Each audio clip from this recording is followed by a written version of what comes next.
Hi, everyone. Thank you for attending our session today. In a crowded marketplace, the customer experience has become a top objective for brands and has a major effect on revenue. Today, we'll be discussing with three successful Lebanese brands how they design and how they manage their customer experience. My name is Maya Karanou, and I'm CEO and co-founder of Tag Brands, a branding and design agency. I'm very pleased today to welcome our panelists. Michael Aji is the Business Development Director of Roadster Diner and Dika Duke. He's responsible for the overall management of strategic development and marketing divisions. Michael holds a Bachelor in Marketing and an Executive MBA from LAU. Mohammed Dao is Director of DBS, which operates Azad Dao Hair Lounge and Dao Beirut outlets with over 300 employees. He has an MBA graduate from LAU and is the founder of Hair Lounge, a new concept for malls in Lebanon and the Arab world targeting all hair and hair tool shoppers. With a double major in architecture and management, Ronnie Risha has spent the last 20 years in the mobile and media sector. In 2005, he founded and directed for 7 years the multimedia division of Orbit Productions.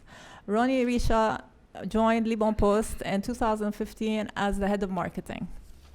So what we're going to be doing is we're going to have a moderated panel session. I'll ask some questions for the panelists for around 40 minutes, and then we'll open up the discussion for questions from the audience as well.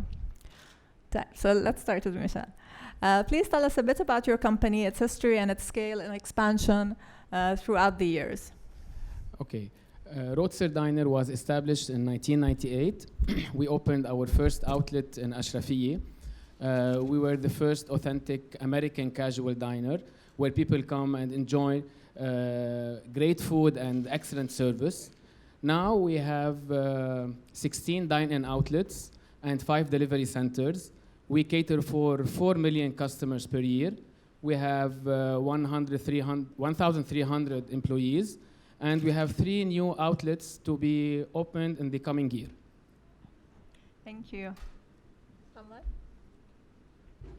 Thank you for having us on this panel and with such great brands. Azad Dao or Dao Group was founded in 1906. It's a family business owned and operated. It started in downtown Beirut, and it currently operates 3 brands. Azad Dao, which is a multi-brand store for beauty and hair and wellness products. Hair Lounge, which is the new concept that we came up with this year. And it's dedicated to hair products, and it's dedicated also to the mall scene in Lebanon. We have 300 employees plus, and we're in Lebanon in 14 outlets by 2017, and 10 outlets in KSA since 2006. Thank you. Thank you, Mohammed. Ronnie? Le Bon Post is a public-private partnership. It all started after the war. It was a BOT, Canadian consortium started it, and unfortunately they couldn't make a very successful and generate revenue, etc. So it was handed over to a Lebanese group of investors, and they worked on 4 pillars: infrastructure and technology, diversification, customer experience, and people and organization.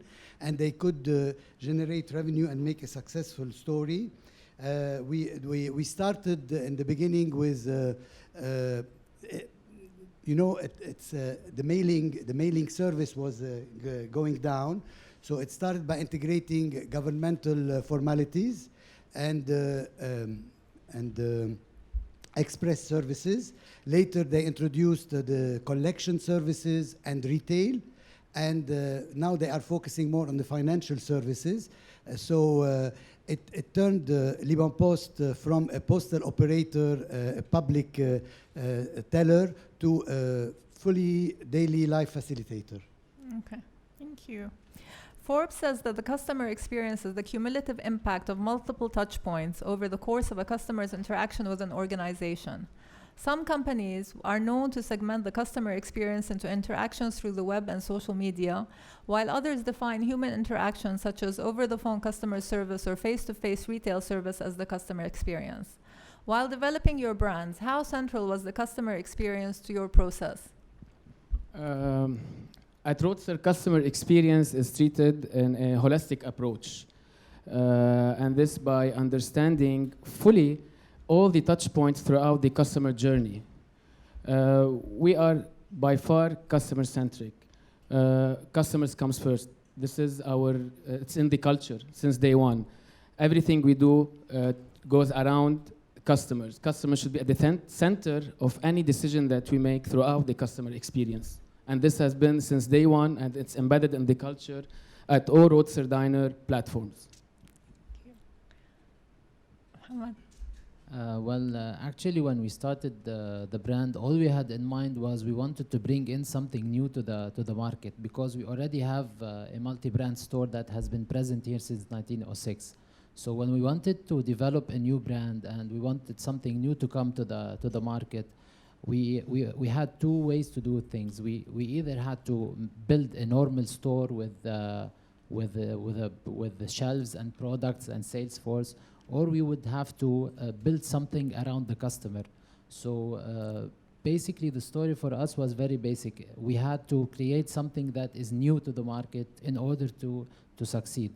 So the first thing we had in mind was what will the customer want from us? What's going to be brought in that's new? Because we didn't want to compete with our own brands. We wanted something new. So the best thing is to look at the customer, look at the need. So of course, I'm going to talk about Hair Lounge, which is the new concept by Azzat Daou. It was all built around customers, because after all, this is what will remain. What will the customer feel? What will he or she will find after she goes back home from shopping? When she puts the bags at the door or at the bed, what will her feelings be? Did she have a good deal? Did she has a nice experience? It's all about her. We didn't want the product to be the center of the offering or the brand. We wanted the customer, the experience, and of course, throughout this panel, we're going to discuss more and more how the customer will interact with the store. Because after all, he or she is the main reason why we came up with this brand. At Liban Post, our main differentiator is this human interface, because we visit every house. We go to our customers' homes, and of course they come also to our POs, to our post offices. And this human-centric approach is necessary. Now, of course, we cannot neglect the technologies because it's important. It comes as a support, and we shouldn't forget that online transactions are still very low in Lebanon. So that's why it's more the human side that's important. I always talk to my customers about values of a company and culture of the company. So how does your brand's values and culture inform and define your customer experience? At Roadster, the values that we have, which are human capital, the first pillar or the first value. We have the quality, profitability, innovation, and corporate social responsibility. These values were developed in the brand inception, and they are extremely essential and key to our business. And we make sure that the human factor is embedded and treated in each of these factors, these values. So we make sure that these values will be treated as a moment of truth, and we make sure that they shape the relationship between our customers and our employees. So it's cascaded down from the top management to every single employee in our company. Well, basically for Hair Lounge, it's basically the same, but the difference is what we're selling is a dream or a promise that you will be beautiful or have a healthy hair, or maybe this piece will be very successful at your next trip to the salon. So basically what we have is a promise or something that is not tangible. We are selling her something that she will have to go back home and try. So what we as a culture or as a retailers in Lebanon have started with is we wanted to tell the consumer that this dream will become a reality even if you don't have to, even if you don't try the item in store, I don't want to compare, but in fashion you can try the item by wearing it and looking at the mirror, or by shoes. In food, you can taste the food right away. Well, we can't, unfortunately, we can't make our customers taste our products, but we have trained our staff. We have told our brand promise was that it's all about you first, and second, you have to try and experiment. And this will take us also further in the panel, what we call the experiential retail, and this is something that maybe not all the sectors have, but we as product we would recommend, or we would prefer for the customer to try the product in the store. And this is our culture. This is basically what we built the brand about. It's about experimenting and touching and feeling the products.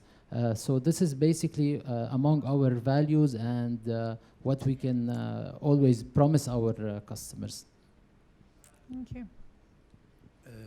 At Liban Post, our culture is totally customer-centric, and it revolves around 4 pillars, all targeting the customer experience.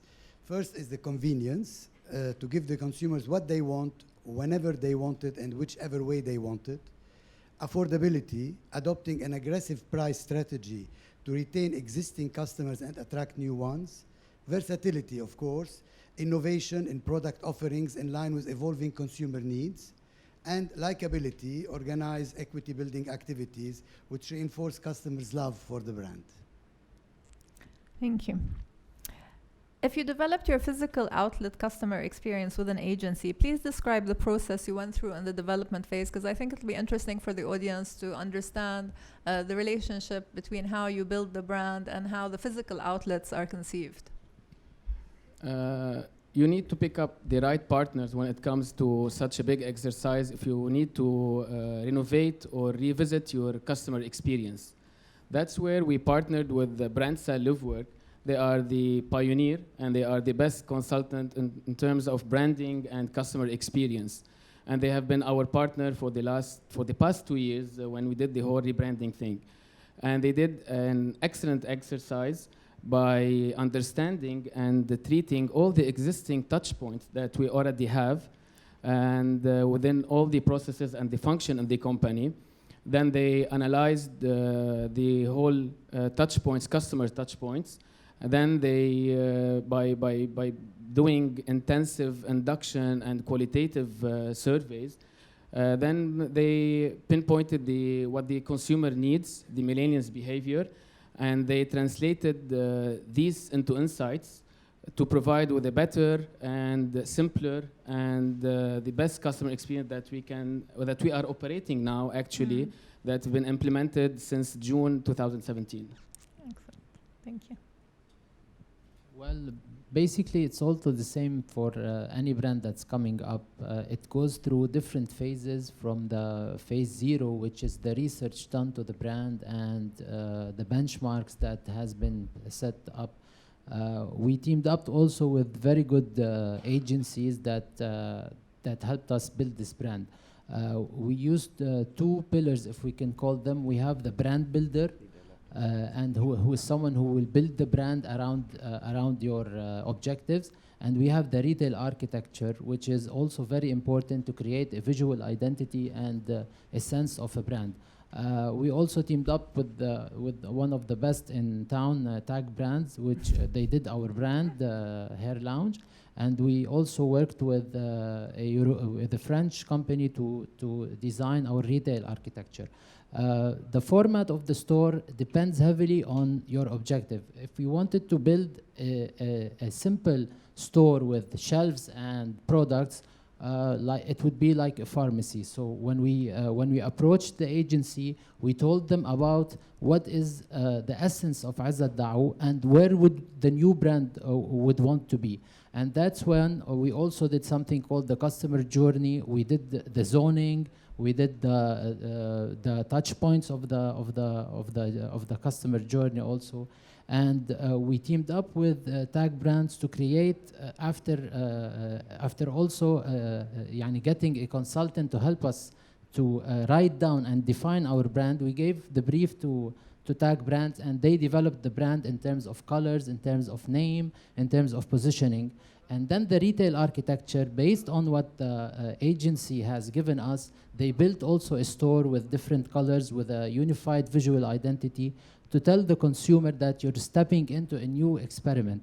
And this is really has done a good job for us. And I think if you want to build a brand, a new brand, and compete, you have to work it by the book. You have to invest in each and every aspect, like any brand that is present in the market. So I don't see it as a cost. I see it as investment to work on these two pillars, because I think it's the essence and it's the solid foundation for brand, and that's what we did for Hair Lounge. Roni, in the case of Libon Post, you have over how many outlets? 100. Over 100 outlets. Exactly. So it's So in interesting fact- to see. In fact, the challenge for Libon Post was to provide the same quality with several touch points of different levels of culture as well, because it's not only different type of touch points. We have 100 offices with around 300 employees, counter employees. We have 400 letter carriers in the streets at a different culture level, and 50 persons in the call center to receive calls and to call outbound and inbound calls. And of course, their level is also different. And you have the online side. So, and we tried to have the same tone of voice and to be friendly but professional. So because the human factor is as important as the visual factor. Of course, we work on the visual as well. The outlets have the same branding guidelines, but we think that the human factor is much more important. In an age where customer centricity is key, please describe an example of how you manage the 5 senses in one of your typical customer experiences and how you mapped it out. A very specific recent example is the opening of our Hazmiye outlet in the backyard, where we launched our new identity with a new interior, with a new customer experience. And that was all based on insights from the customers. For example, in terms of the interiors, customers want now more simple, with less flashy colors, bit more urban, cooler, and trendier interior. When it comes to the customer experience specifically, they want less robotic approach. They want to make the experience more simple and more easy, with less intervention with the customer specifically. And when it comes to the taste and the menu innovation and the innovation, that was a major pillar as well in the customer experience. When we introduced the 30 new items, all these new items were based on customers' insights in terms by introducing some superfoods like the quinoa or the wasabi. Definitely you have to maintain your brand guidelines at the same time. That was a big challenge and a great example to answer this question. Thank you. For Hair Lounge, as you know, the product is different than the food or the fashion industry. So at Hair Lounge, what we wanted to do is the complete opposite of no human interference, because we wanted to create something that is different. As I said, when we did our brief and when we did our survey and research, we found out that our product or our range of product is something that is very off limits, or people are picking it up off the shelf. Well, we wanted to break this border between the item and the consumer.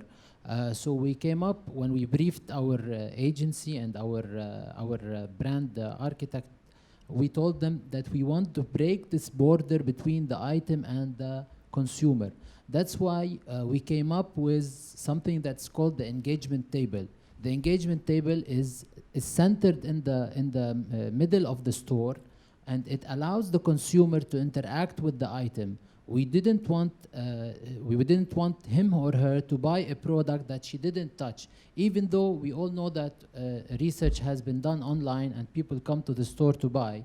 But we wanted also to break this border between the item and the consumer. That's why we did this engagement table where the consumer can sit down, test her hair for free, of course, see on a screen how her hair is magnified 400 times, and she can see the details of the hair. She can also try the hair dryer. She can even have a hairbrush and do a small hair brushing. She can also, like, we did something very simple but yet very interactive. We did something called the hair candy. The hair candy is a part of the store where, as you all know, before you go to the movies, you go to a stand and you pick up candies from a parlor, and you put it in a bag and you weigh it in and you pay as much as you buy. Well, we did that, but instead of candies, we put hair. This has created a sense of interaction with the brand, and this has given the consumer that she's not buying just a product, because anyone can sell a product, but it's very hard to make her or him or her pass through an experience of this gets us back to the centric of the consumer, because if he or she feels that the brand is an addition, she will keep it in her memory and it will be imprinted in her memory, and thus it's on the top of the mind. Whenever I think hair or hair products or something, I go to this place. This is for Hair Lounge.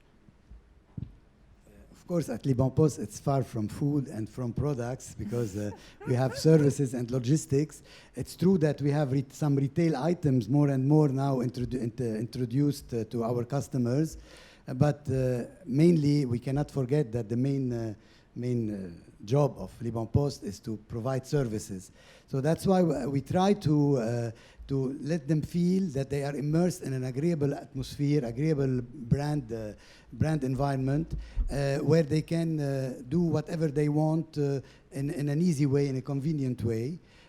We're trying lately to even introduce the scent branding to make them feel that they smell the same whenever we are at any Liban Post office, beside, of course, the visual. And we train our employees to have, as I said, the same tone of voice, the way they treat the problems, the way they have user-guided application to deal with the customer in the same way, wherever you are. So we try to unify and have the same quality and the same tone of voice, and provide this agreeable atmosphere, because at the end of the day, what they are doing a formality, or they are paying a bill. It's not always something nice. Lately, we introduced the self-service kiosk, where you can pay your bills on a machine without having any employee.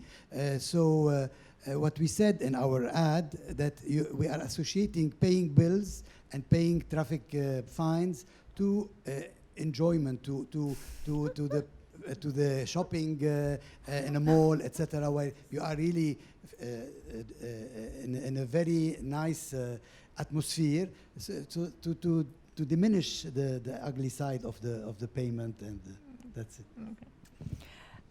With so many outlets between all of you, how difficult is it for employees to manage the customer journey, and what sort of training is involved on the ground? It's not difficult at all if you make them believe in it. Okay. And you have to make them part of the process, and you have to include them in the decision making, and we have to listen to them, to their suggestions, to their feedback, because you can never impose any change or any touch points on your employees as long as, or if they are not part of it, or they don't feel that they are part of it. We strongly believe with this culture. And in terms of training, we have a fully fledged in-house training department conducting in-depth training manuals depending on the new touch point or the new customer experience. And we have also lots of control mechanism to make sure that this new customer experience or all these touch points are implemented properly in all of these outlets. Some of these control mechanisms are in-house and some are subcontracted to third parties, where we can have on regular basis reports and findings about how properly these new customer touch points are implemented throughout all these outlets. Well, basically for Hair Lounge, it's basically the same also as all retail outlets, if food and beverage or fashion. The front line is what makes the brand or breaks the brand. If you have a good front line, you'll have a good, you will have a good brand and you have a good brand promise. If you don't, you don't have it. I think the basic thing for training is to share the vision with your sales force. You have to tell them why the brand was built like this. Why did we do the engagement table? Why did we do this? Why did you put this poster? Why did we minimize the human interference? Why did we maximize it here? So it's very good to always tell your employees or your front line, what is your vision? Why did we come up with this brand? Why are we in the mall? Why is the size? You have to involve them to the maximum. Plus, of course, training is very important because people and human are they do make mistakes. They do get tired. They are emotional, and this is a fact. If you have in a 5-star restaurant or in a 1-star restaurant or in a fashion shop or in a hair shop, humans make mistakes. You have to train them. You have to involve them in your vision. You have to tell them what is your brand promise, because at 5 or 6 I'm in my house, I'm not seeing what the sales people are doing. But from that and on, they have to have the vision. They have to know why did we build the brand, and they have to fight for it.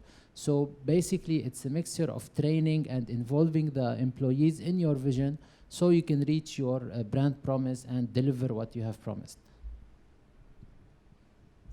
At Liban Post, it all starts while recruiting them. We do the selection to fit our standards, and of course we have, as I said, different types of recruitments. We have the letter carrier, as we have the counter employee, and beside the back end, all the stuff like myself and others. So while recruiting, we try to have the proper selection, and of course we guide them a lot, we train them a lot, and we train them to the Liban Post way, the etiquette, the difficult customers handling, and we always try to correct when we have a problem through the complaints we receive with any employee. We try to fix it. If the employee is too bad, we can fire him, or we can train him to be better, to serve better. Of course, as I said, also they have this user guide application that guides them to be proactive with the client, to propose related products, to propose add-ons, bundle propositions, etc. And this way, the client feels better and is better served. Okay, thank you. I always say a brand is always in a state of evolution. So how do you uncover new insights to adjust your customer experience? Customer insights are extremely crucial and critical to any business. And now it's a customer's era now. Customers want from brands or expect from their brands to know what they want before they enter the store, or when they want it, or how they want it. So everybody is looking for an enhanced experience, more positive and more personalized experience. There are lots of platforms that we can, at Roadster, we gather information. For example, we have the comment cards, we have the social media platforms, we have the call center, we have the NPS, Net Promoter Scores, we have the loyalty program, we have the focus groups where we conduct lots of qualitative focus groups on a regular basis to get these insights with a more personalized approach. We have the quantitative surveys as well. And customers now are looking really for a better, a simple, and more personalized experience, and they expect a better experience from all of their brands. It's basically also the same for any retail store to have this metrics that measures the customer's experience. Unfortunately for us, we can't have something instantaneous. Like we cannot change a product result at the instant. We have to wait, and we have to wait for the feedback. But on store level, we have of course the happy, normal and sad face that the customer can press and tell us how was the experience or how was the service. But as you all know, people are more now outspoken. They have the social media to tell you instantly if they don't like the product. We receive messages that are an hour far from the purchase time. So let's say a customer buys at 6, and if she doesn't like the product, she will send us an email or a Facebook message that she didn't like the product. Unfortunately, we cannot interfere at the instant. Like we can't get her a bigger size blouse or a shorter trouser, or we can't get her even another food plate or something. This is what's lacking in our case. But we have done our metrics. Our brand team is always present. Our category managers are always on floor listening. Our branch managers are always connected. And you have to build your foundation on this and hope for the better, and select a good product and offer them a good choice. At Liban Post, the insights are coming initially from traditional media, because they talk about us sometimes in the newspaper or on radio or even on TV. But beside this traditional media, we have, of course, the insights of the social media. So we receive sometimes feedback or complaints or anything on social media. And we have our customer care service segmented into different parts that receives any help, assistance, and complaints. Beside all that, we have the word of mouth, because we shouldn't forget that everybody in the audience here, I'm sure they had something with Liban Post, and sometimes they are happy, sometimes they are not happy. And we have 1,000 employees at Liban Post. Their entourage give them their feedback. And they are from all segments also of the society. So all these insights are gathered. They are welcome. Any critic is welcome. We address it. It helps us to fix the errors, because nobody can claim there are no errors. We fix the errors. And but what we can say in terms of percentage, and this is checked, is properly checked, we are very close to the NASA and to the aviations in terms of percentage of errors in comparison with the number of transactions per day, because they are millions. Of course. You both have social media. What was the rise of social media and other digital platforms? How has it affected your customer experience, and how does it allow for innovation, and how does it differ from traditional media in a sense? We all agree it is the era or the age of social media. Now customers enjoy social media by providing their feedback or insights through these channels due to many reasons. First, it's real time, no filter, it's direct, and they enjoy these platforms, and it's instantly, especially with this mobilization that they have at any time with no filtration directly. This sets the bar so high on our brand, which is good, because they expect to respond properly and immediately.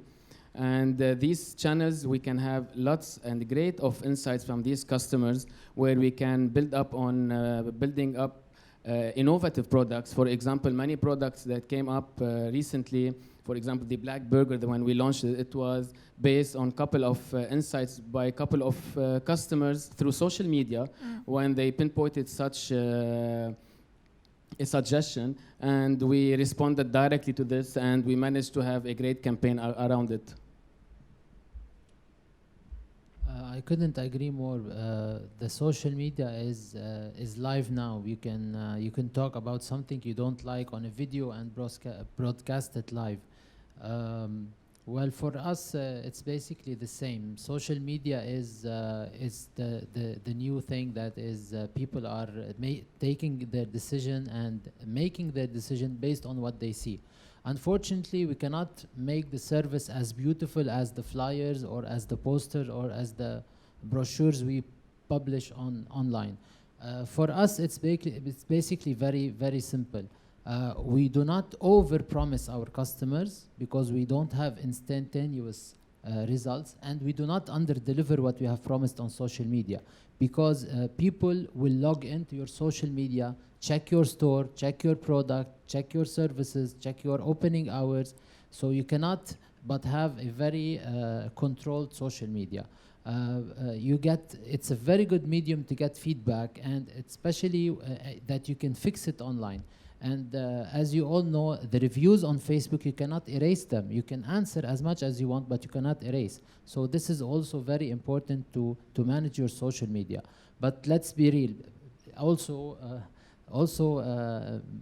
people do make mistakes. We get a lot of complaints. We serve a lot of customers, but we try to minimize the complaints as much as possible. We do not think about profit and loss when it comes to responding. We think that this social media can go viral. Any mistake, we all heard in the past few months ago, some cafes did something to a customer and it went to the news, and this guy probably lost millions. So you have to be very careful with your social media.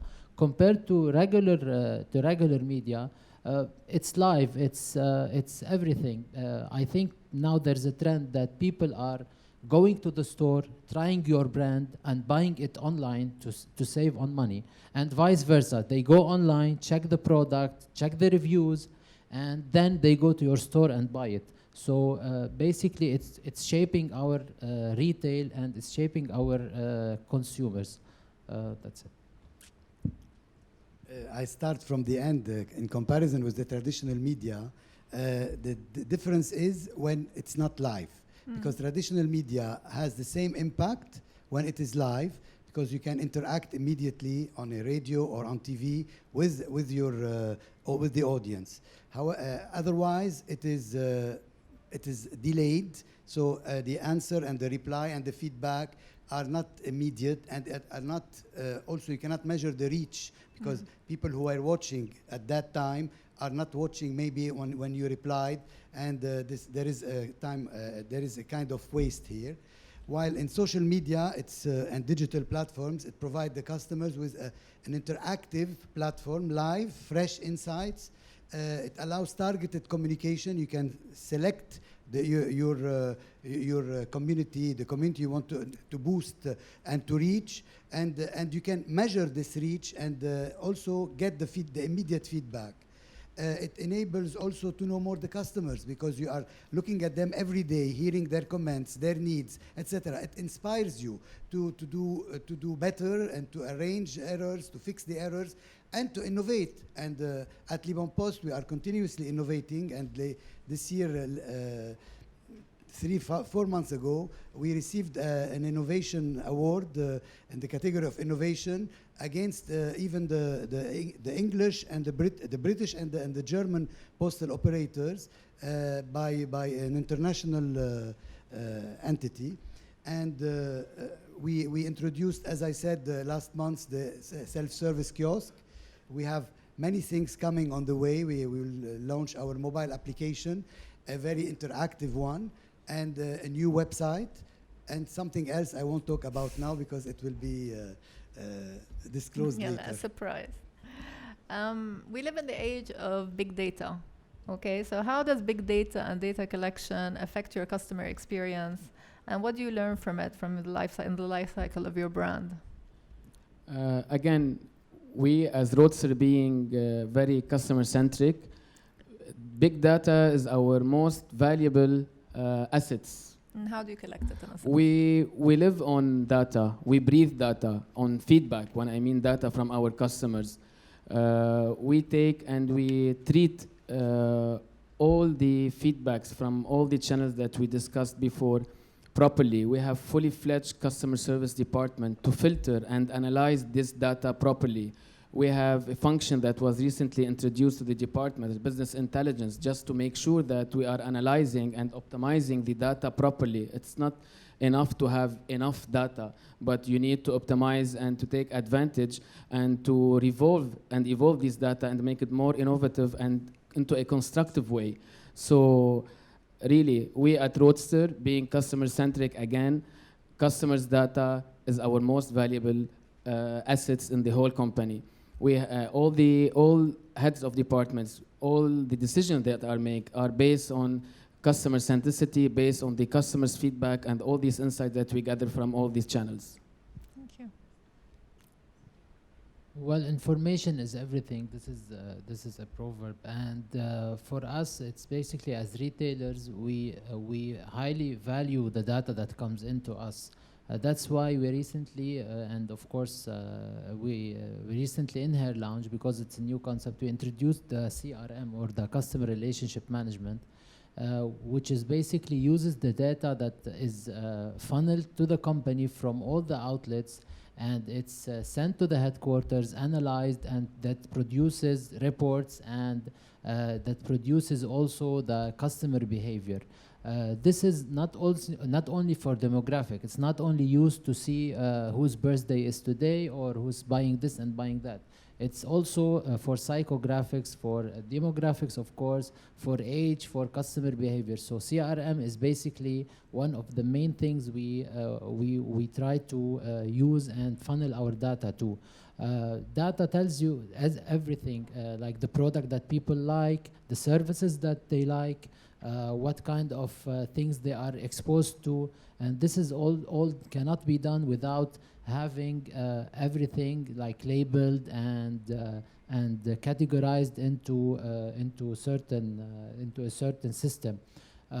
All our department also they heavily rely when they buy products, when they sell, when they merchandise. We all use the data, and we all depend on it to make better decisions. So for us, it's very critical, and we have recently invested a lot in this area, because I think any retailer nowadays cannot spend enough money on TV advertising or radio or press. So the retailer should use the CRM to contact the customer in a smart way, in a proper way, in a personalized manner. So for retailers, CRM is very important, and this has been introduced to Hair Lounge.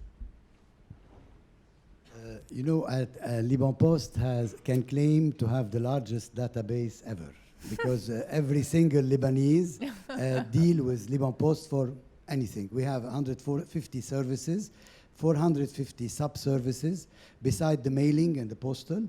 So we have a very large database, and we deal with it in a very intelligent way. It helps us to fix our routing, to optimize it, to see, to handle even in our post offices how many people should be there, depending on the calendar, on the time of the year, etc. It helps us also to know what are the needs of each one, and to send them notifications, to send them alerts, to create bundle products for them, and also additional services in line with their needs, because we can see that this type of customer has this type of behavior and he needs this type of service. So we try to offer all type of services. All brands basically strive to be perfect and strive to perfection in terms of their customer experience. But let's talk in reality. To err is human. So describe an example where there was an issue with the customer experience and how you handled it. Actually, we have many examples, but one of our touch points with customers before launching the new customer experience in June with BrandCell, we were the pioneers where we introduced this table visits to customers while dining. We keep asking the customers if everything is okay, from the waiters, from the runner to the manager. Now, after conducting and analyzing with the brand sale, the new customer experience touch points, apparently some customers, or actually many customers, because it was rolled out throughout all the other concepts. So everybody is doing these table visits, and it sometimes becomes annoying, and customers start not liking it anymore, even though we were the pioneer at that time. And insights that came up with the brand sale when they did this, and people are really, majority of the people, in order not to generalize this rule, are being annoyed by this multiple table visits. So in the new customer experience that we launched in June, and now it's all out in all our outlets, we almost eliminated the table visits and not being robotic. It was like a system that this waiter or this manager and the customers now can feel this, that it's a robotic approach. So I have to do this because I have to do it, even if in the bad timing, or even I didn't start eating yet, or I didn't finish it. So we don't want to minimize the customer service that we have, but we made sure that we're gonna keep it on the waiter, on the manager, when he feels that there's a need to do this table visits for the customers. Pick up the right timing, make it more personalized, if there's a need for it or not. So I think that was a very good example that we used to have, and now we are implementing this approach, the less robotic approach with respect to the table visits. Interesting.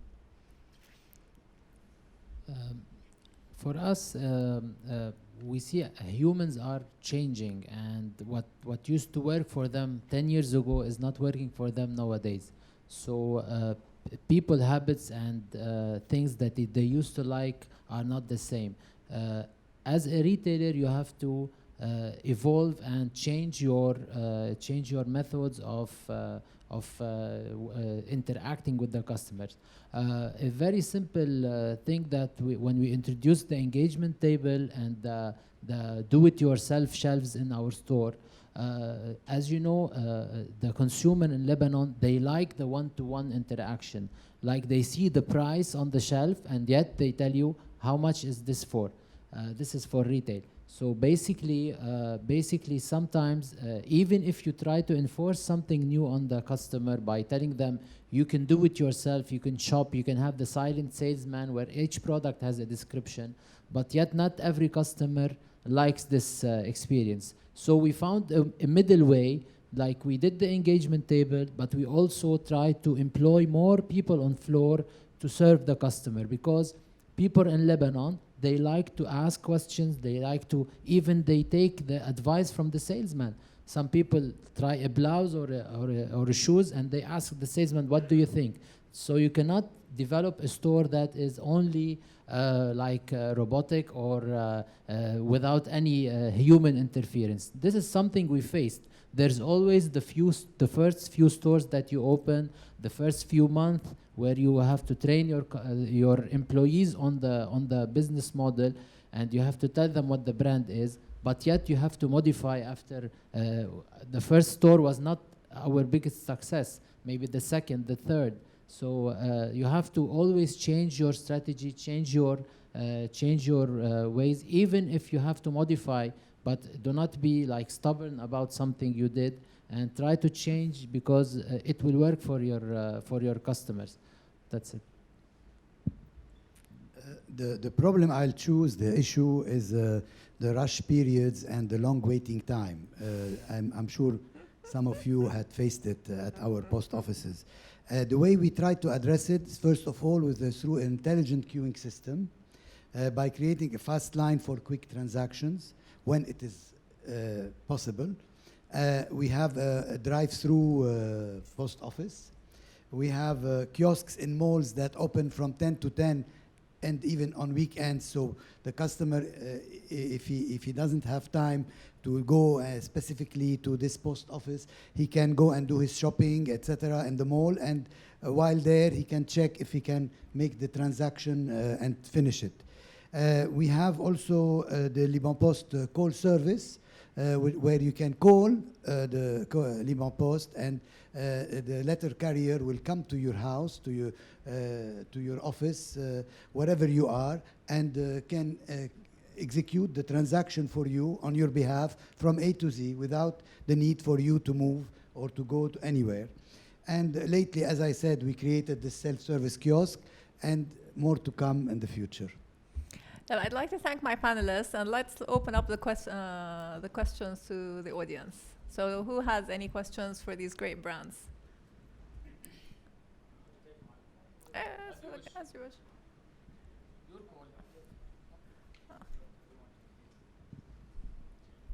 First, let me thank you for your brief. But my first question is, Liban Post is a very big company. Izzat Dawood is a 100-years-old company who has all the finances it needs. I think most of us here don't have this kind of investment to implement what you are doing. So my first question is, how did Roadster, for example, start with one shop and then move to the next one, the third one, the fourth one?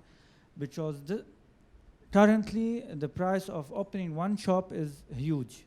How can you double or triple in 5 years or 10 years' time?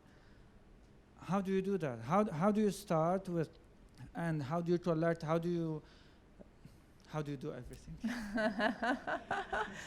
An entrepreneurship workshop هلا فتحنا. First of all, we don't own any of our outlets. This is a fact. We only rent. We don't own any. We don't have any physical fixed assets. It's all about the equity. When you run a business properly from day one, and you have a healthy P&L, all the investments are loans from the banks, and this is real, and this is not something confidential. And as long as you have a healthy P&L that you can provide to your bank, they will be more than glad to loan you money. Don't forget that we are in a cash business, so we have the leverage and the luxury to have, as long as you are doing a good job, as long as you're providing the good balance sheet to the bank so they can keep investing and loaning you to do your investments.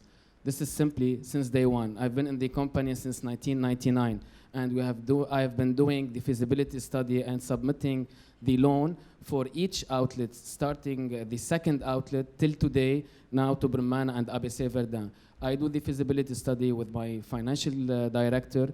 I provide them with the financial history, and we loan and we pay our duties. And we definitely, as long as you can get a good deal when you have 9, 12 rental contracts, so you can make a return on investment after 4.5 years, then you can start make money in the 6th or the 7th year, so they can keep loaning us money. This is it, simple formula, and this is really in a very transparent, this is how we've been doing business since day one.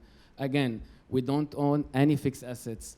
The investment that some of the landlords, they suggest or propose, why don't you buy this? You have been here since 1999 or 2002. This will cost a hell of money. So we prefer to invest with this owning a fixed asset, because lots of people, come on guys, you know, why you don't own? This will be a very good on your balance sheets. But to own a fixed asset, we prefer to open 3 or 4 outlets. Back to the question that you asked. If your question is about consistency, which is replicating a brand or any type of a concept.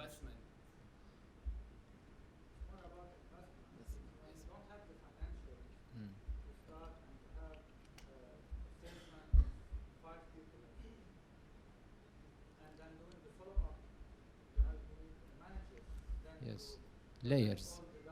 Yes.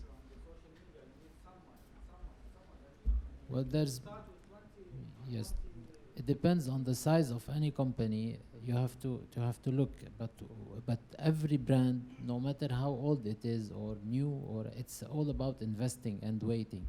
But there's always many ways to invest. You can ask investors to join. You can take loan from the bank. You can have an IPO buy when you have like a big company. But the main thing is, to succeed, you have to be consistent. You have to do the same thing, and you have to grow the brand. Do not look at numbers in the beginning. You have to look at growth. I know that finance is very important, and not probably everyone can do it. But I am in a family business and I have investors with me. I'm not alone. But even though we try to make a very healthy balance sheet, sometimes you focus more on operation and you lose a little bit of finance. Then you come back to finance and lose a little bit of operation. But the consistency has to be there. You have to have a solid foundation.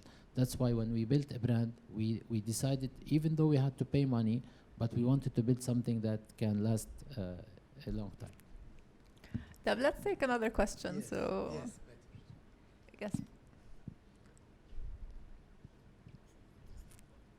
Hmm? أنا بحب Hello. أسمع. Hello. Hi. Thank you first for the great panel. My question is, of course, for Lebanon Post, it's probably it's like a monopoly. It's like a monopoly in Lebanon. It's a great, I mean, it's a great story of taking a public service into a private or semi-private, which is, you did great, because even though that you don't have, virtually don't have competition, but you're providing great service. And with Roadster, I think it's a great story. Now the challenge with DAO, I think that people probably a little bit overseas that taking for a family business with the size of your operation and move it into the new era, and probably what you're doing now with the brand and all the challenges and everything, it was a bit challenge. So if you can tell us a little bit about it, because probably it took you some time and with Maya to convince the family and taking on investors and taking the brand into new image and the new branding and interaction with the client. Let me just add to that as well. Practically 90% of businesses in Lebanon are family businesses. Okay, so we deal a lot with G1, G2, G3, and different generations. And different generations have a different aspect of how they see things. So it's interesting because Muhammad, you're G2 or G3? G5. Okay, so that's an amazing story in itself, and that's where you see brand equity. So if you could talk a bit about that. So it wasn't an easy ride at all. It took us years and years to work and to convince everybody. I don't want to dismay or not give credit to my family. They were very supportive. But when you have 3 people that own the business and they entrust you to do a brand, it's not easy. It was very challenging. And it was very smooth until we reached the name phase. They didn't interfere in anything when I wanted to ask them just to ask them about the name, and then they interfered. Thank God it was a brilliant brand, and but the challenges are very. Sometimes Lebanon is very rocky. Some years and months they have the will to invest. Another, they don't. If there's something going on in the politics, they will tell you stop. No, now you can invest more. I want to give them credit, but I also were a little bit of aggressive towards this. I pushed it. I asked for it heavily, and then there is the commitment. You have to show them that you are willing to work the extra hours. You have to show them that you can travel. You can come up with new ideas. You can take on. For me, I opened 5 stores in 2 years or 3 years. And this is not an easy thing. I am very tired, but I wanted to do this. I wanted to tell them that I can do this. I want to take the challenge. Even in the worst years, I went to malls. I asked them to join, and they were looking at me. Are you crazy? You want to open a store now? You must not be thinking, or you might not have the permission of your family. I told them, no, I want to go. I want to try. I started with 1 store, and I tried to work my way around new malls, new places.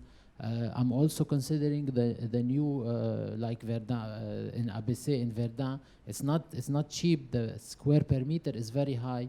The team and we study every step. We study every move. Like we say, we forecast sales before we go into any rent. We forecast the architecture.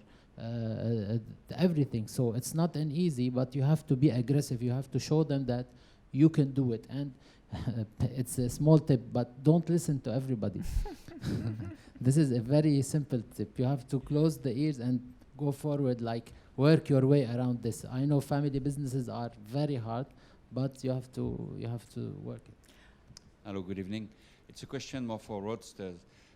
Do you use customer experience in the menu design, redesign changes, or is your chef looking in the sky and using creative mind? Because I am in the business also, and my chef tends to be a bit of a diva. You know, it's difficult to tell him. So how does it work for you? And really very common question. Lucky us, the executive chef is part of the tasting committee.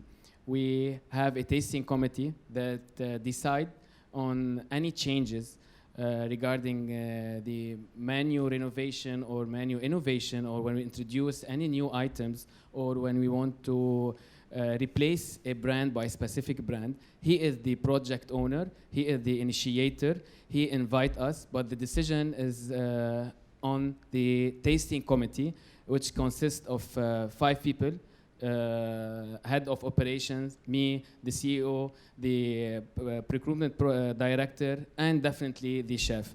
He acts as a, we don't have this executive chef or the diva or the my way thing in our culture. Again, lucky us, because it started like this, and he's been with us since 1998, and we've been conducting, that was at that time, weekly meetings on Saturdays just to check and to decide on the changes, and we've been doing this practice till today. Any other questions? Yes, go ahead. It's how did you deal with the competition? يعني إنه okay, you show them that you're good, but why they will choose to come to you, not to go to Classic Burger? What is the thing that attracts them? Okay. Let's agree on one thing. Competition is always healthy. Competition fuels innovation. And we strongly believe in competition before Classic Burger, Crepway, for example. And we were the followers of Crepway.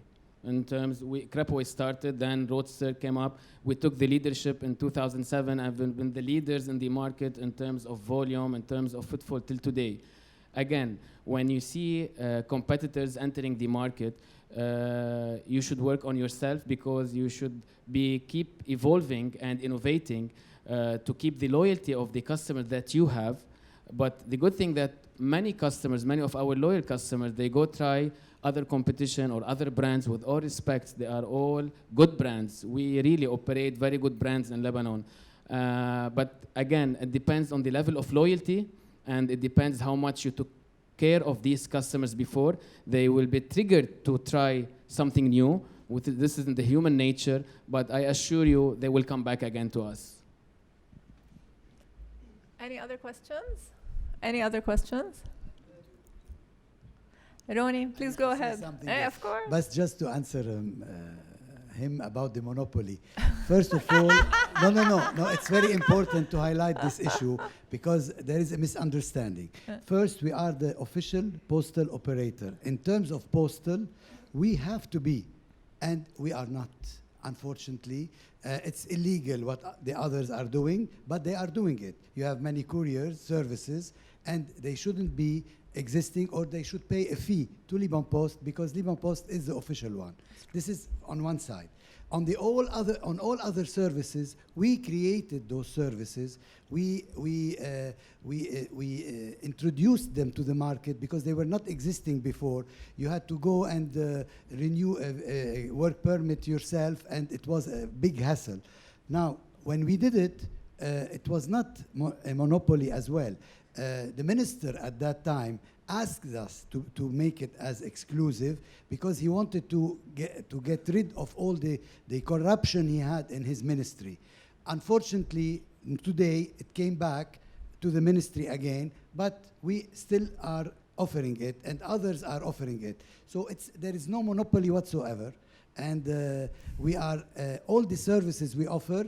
Some are offered by other companies, by competitors. Some are offered by banks. Some are also offered by the ministries themselves, or by the institutions. And we try to do it the best way, in an affordable way, in a convenient way. And to answer him as well, because he asked about the growth. We are also a private company, and we are also studying every business case. We are renting at business at ABC Verdun as well. And when we rent, we study the footfall, if it will create business for us, if there is a potential business for us, because in terms of market share, we are not covering 100%. So there's still opportunities to cover. And if we open everywhere where people are coming and where there is a footfall, and we create an easy place for them to make their transaction, I think it's a doable business, and this is how we think. Thank you. Does anybody have any? Please go ahead. It's kind of just to know if you do it. And recently I needed some papers when in Dubai, and I discovered through my dad, يعني كتير مطلع, you have the express service, 50,000 lira, 3 أيام وصلوا الورق على الباب لعندي. Why don't you really heavily advertise it? يعني in my opinion, my dad discovered it by mistake when he was asking Aramex and DHL, and he was discovering, لا, we don't take official papers, maybe كذا, and it's 200, I don't know how many thousand liras. And by chance, someone told him about it. I don't know if you advertised it or not, but if I were you, I would really push for that. لأنه all our cousins, our families are outside Lebanon, and we always need to send any official document. So Thank here you you for go. the insight. That's good, the customer feedback. In fact, I joined Liban Post 1.5 years ago, and the first thing I noticed is the lack of awareness of our customers of plenty of services. Of course, it's not easy. It's not easy to tell your customers that you have 450 sub-service. And we do highlight some of them, the most important one, and based on the behavior, based on the needs, etc. And with regards to the express service, it is now advertised in all our post offices. We do it on social media as well, and we have a campaign that will run soon where you will see those services as well. You're right. You cannot, when you have so many services, it's not easy. We are even creating a menu just of Menu services engineering by to Roots there for distribute to people. people so that they know that we offer those services, and we offer them at a price, a very competitive price. Whatever competition exists in Lebanon, they cannot compete on the price with us. Not on the price, not on the convenience, not on the delivery to home, and not on the security as well, because when we deliver a document, it is sealed. We never open it, and it's very important. Thank you. Any more questions from the audience? Marhaba. Marhaba. Thank you, the panel. I'm going to introduce myself at the end, but for now I have 2 suggestions to make, and then 2 questions, but I'm going to make it short. The suggestions is with both, like with all the services, I personally never try them. I never tried Roadster except once, and I want to tell you this. The only time I tried Roadster was a bad experience, but I don't put it as a bad experience. I call it a learning experience, because I learned something about you, and it's what you said today, right? How you transformed something from it used to annoy your clients, لهو the following. I sit at a table, and then like the waiter, the driver, like what do you call them, the bus boy, the manager, the CEO would come and like ask me, did you like the food? I'm like, I'm chewing my food, you know, like leave me alone. So that was a bad experience, but it told me something about your culture, taking it in a positive way, that you really cared. And this is the core of any business. It's not growth. Never focus on money. Focus on serving your clients. When you serve good, you have a good word of mouth, regardless what price it is. Because I heard people saying, oh, it's a price. Price is never a competing edge, because eventually I'd rather pay, you know, a $5 more, but get the good, perfect quality of something else, right?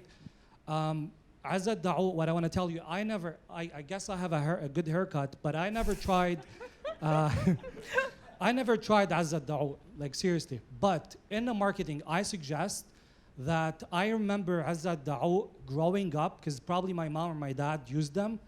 I never used them, but you can work on a nostalgia, like, you know, because like Werther's Original, they used, you know, the grandfather giving البونبوني لابنه الصغير, right? Whatever, لحفيده.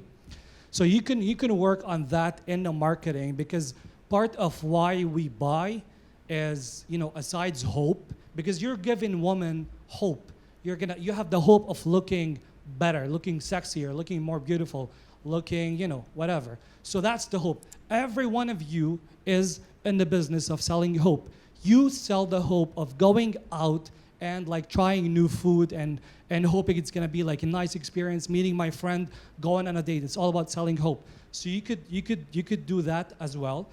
Sell the nostalgia, not only the hope, and it's about selling the feelings, right? So when, by the way, Crepe Away, I have a good experience, and I never knew it. I was sitting at Starbucks, and like this guy comes to me. His name is Harut, and he's like, "Your name is Imad." I'm like, "Yeah, how do you know me?" He's like, "Well, I heard about you from Succeed and Lead, which is my company." I'm like, "Wow, what did you hear?" He's like, "You know, one of my friends told me about you and how what a great service you did." I'm like, "Tell me more about you. Like, you sound interesting." And he's like, I used to work for Crepe Away, and he's a great leader. Like, I got him. So now I know about you as a company from your employees, right? Because the best way to serve your clients is to love your employees, right? So this is what I want to tell you. Now to my questions. One, what's one thing you look for when you hire an employee? Because I work also as a career mentor, and I help my students, you know, develop those skills that the companies look for. My second question is, not each one of you, what's your vision? Like each one of your companies, what's your vision, each one of you? I know Starbucks vision, they instilled it in my head, you know, one cup, one neighborhood, whatever at a time. So I want to know each of your visions. Thank you. Thank you. He did not say that I give hope. I was waiting for my turn. Anyway, I hope we serve our clients in a good way. My vision, personally, is not my vision. Our vision in Liban Post, because we are a team, is to have a full-fledged daily life facilitator service, and to cover all type of services, to address all your needs. From the comfort of your chair, you are sitting, you call in a number, and you have a Liban Post guy, he's your friend, he does whatever you want for you. He goes, pays your bills, do your formalities, even maybe put mazout for you in Faraya. Okay, this is our vision. Hamad. What you're talking about is called the brand ambassador. When you transform your staff or your frontliners into brand ambassadors, and they promote or they push for your brand. For our vision as retailers, we would like to see our shops in everywhere that has beauty and healthy hair found. Like we would like to be part of institute. We like to be parts of training centers. We'd like to be part of everyday shopping. Like we're opening now in supermarkets, like small 10 by 3 meter square shops. This is our vision, to be among the leaders in the beauty section, because we're not alone, but we'll try to be the leaders or the pioneers in this. Our vision is to lead the casual dining industry by providing unforgettable experience. It's all about providing our customers, providing you, providing anyone that enters our shop, simply an unforgettable experience. Back to the value for money, back to the good customer service. Simply in a nutshell, this is our vision since day one. Regarding the hiring or the recruitment process, I'm not the HR, but I recruited lots of people. In a nutshell, when I hire someone or when I interview someone, regardless when I used to be an operation guy or now as a director on the group, I want to check if I can translate our culture within this person in a very couple of seconds. There are a couple of touch points that triggers you when you hire someone. Definitely it depends on the position, managerial, non-managerial, depend on the competencies. But what I try to think about is if this guy can fit or this female can fit in our culture, because this is the most important thing on a personal level, not from an HR perspective. I would like to say, I have a saying that's very common: hire for attitude, train for skills. So when I interview someone, I don't care about where he got education. I don't care how many years he has worked. If he has a proper attitude to work with me, he's welcome. Of course, taking into consideration levels and all this, but the attitude is what you should tell your students to have. Have an attitude, positive, proper attitude. That's Type guys, we've run over time, okay? Thank you for being a great audience, and thank you to my panel. Thank you very much.